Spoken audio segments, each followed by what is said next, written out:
একদিন এই লোকটা মাংস কাটতে গিয়ে ভুল করে তার আঙুলটাকে কেটে ফেলে। এজন্য সে অনেক ভয় পেয়ে তার সেই হাতটাকে কাপড় দিয়ে বেঁধে দেয়। কিন্তু তখনই সে দেখতে পায় তার সেই কেটে যাওয়া আঙুলটা রান্না হয়ে গিয়েছে, যার কারণে সেখান থেকে অনেক সুন্দর মাংসের ঘ্রাণ বের হচ্ছিল।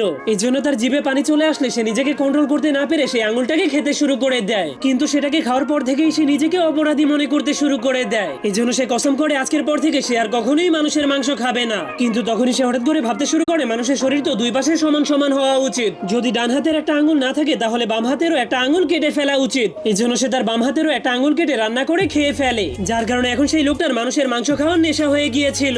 এজন্য একটা আঙুল খেয়ে তার মন না ভরার কারণে সে সোজা তার রান্নাঘরে চলে যায়। সেখানে গিয়ে সে তার পায়ের সবগুলো আঙুল এবং পেটের সবগুলো চর্বিকে কেটে আঠার মতো রুটি বানাতে শুরু করে। এমনকি তার কান থেকে ময়লা বের করে সেগুলোকে মশলার মতো ব্যবহার করতে শুরু করে। এরপর সেগুলোকে খাওয়ার পর যখন তার পেট পুরোপুরি ভরে গিয়েছিল তখনই হঠাৎ করে তার বউ তার বাপের বাড়ি থেকে ঘরে ফিরে আসে। কিন্তু রাতের বেলা তার বউ ঘুমানোর সময় রান্নাঘর থেকে আজব একটা